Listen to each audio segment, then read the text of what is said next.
productivity and yield is so high, and the prep is just so low with these tiny little moves that I just think we can't afford to overlook. Yeah. Another thing too, I want to just talk about, so this is related to the rubrics, and I want to make sure we're clear on this. So the think questions, those short constructive responses at the end, we can also selectively assign those think questions as well too. Yeah, you can hover over these too, but notice this is slightly different. And I'm wondering if anybody's tried this before, if somebody could explain what is different when I deselect a think question. So can somebody explain what the significance of this thing is here and why I must, why I need to know this when I deselect a think question? What that warning? Yeah, there's a couple of warnings as a matter of fact. Because it changes the numbers, right? That changes, Question. it'll change the numbers. Well, that will happen for sure. The only thing I feel is like maybe there's certain skills that you're no longer assessing when you deselect certain think questions. Is that That's true too. okay? That's true too. The last two are normally like vocab questions. Correct. Yeah. But- Other than that, I mean, maybe no, because the comprehension questions are usually the ones that kind of connect to the video, like the study sing video with the kid actors in it, and sometimes they'll reference like something they said in the video, I think, but that's in the comprehension questions. Actually doing the think questions actually. Oh, Yeah, really? yeah. We'll talk, let's break this open here, really, because it's going to, again, it's really going to impact what you decide to teach in your classroom, and then you'll reflect that in what you're assessing your kids on this one too. So let's talk about this a little bit here. First of all, I won't keep you in suspense any longer.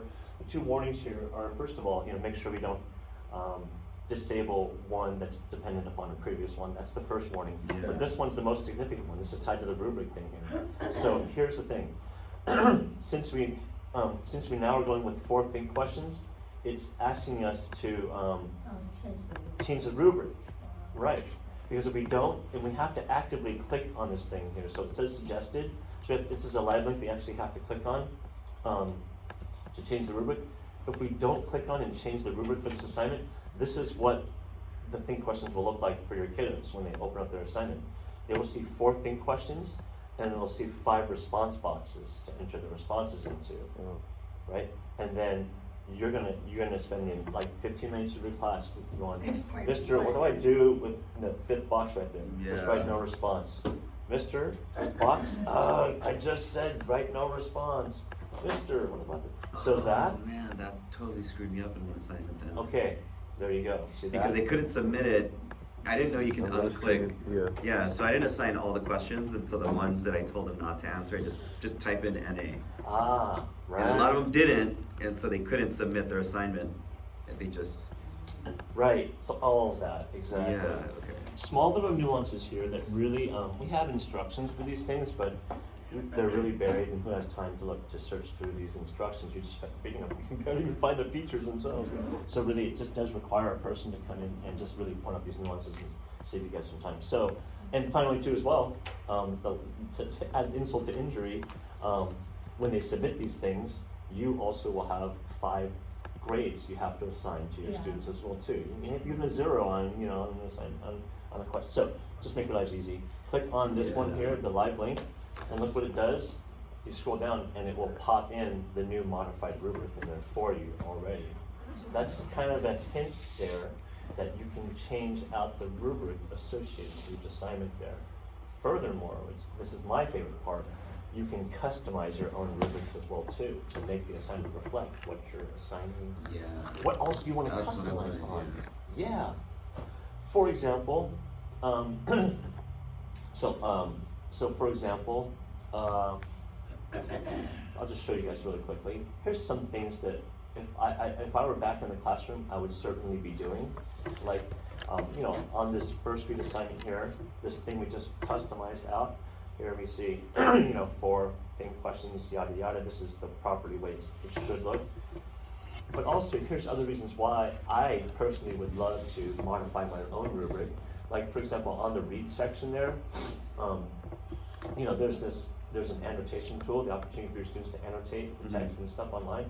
But on the rubric, or in the grading portion, there's no grade associated with those annotations.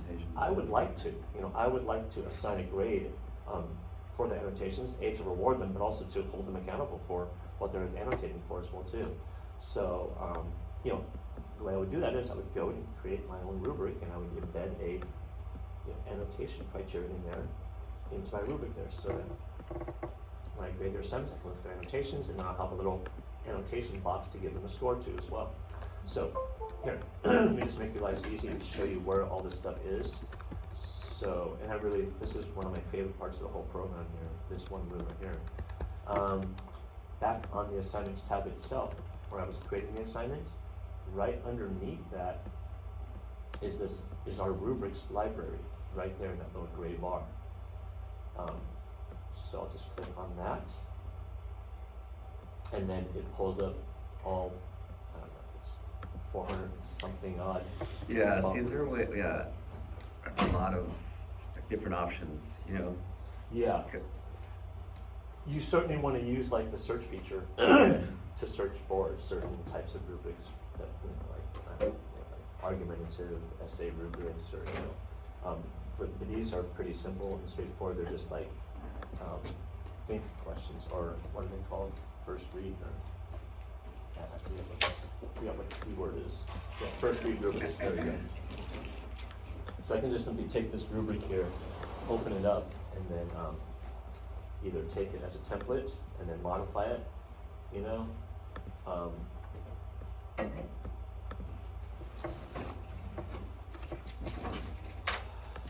the one with 4 think questions as well too. Let's see.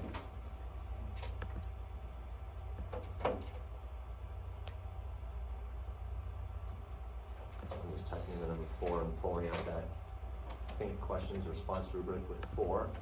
Maybe I want to take that and modify it even further and create I'll clone this one and then rename it, and then modify this 4 think question rubric even further. So I'll just click on like that. Oops, that's pretty.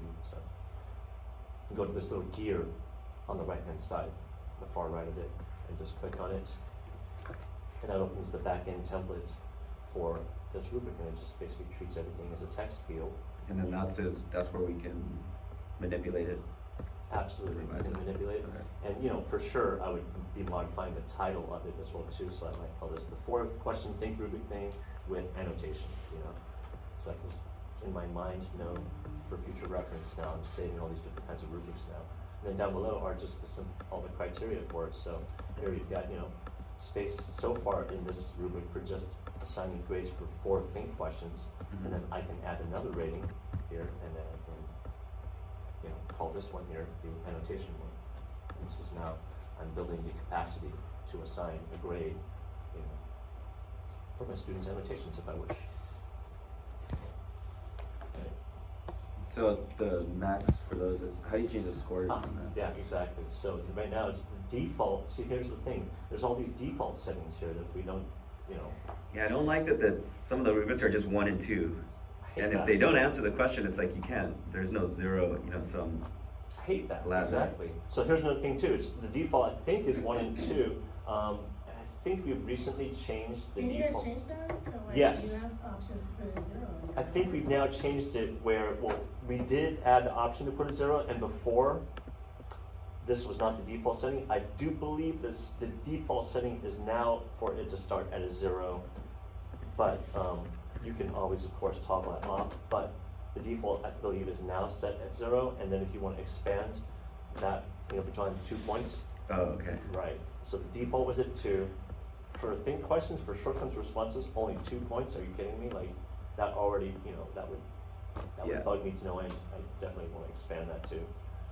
And so it's now, I guess maybe now 5 points. And then what you'll do is you have to come in, yes, you will have to come in to each one of those ratings and kind of write out the Explain rationale. what, Explain, yeah, exactly, right. You can copy and paste it, Another cool thing about these rubrics is that you can share them with everybody at your school site as well too. So that, if one person wants to run point on this specific rubric, just click the share button and then everybody at your school site gets it. It's already default on, so everybody at your school site would already get it. So if we create our own rubric, it'll automatically populate in the library? Correct. And then you just, in that little rubric box down below, excuse me, on the bottom there, you just Whatever you name it.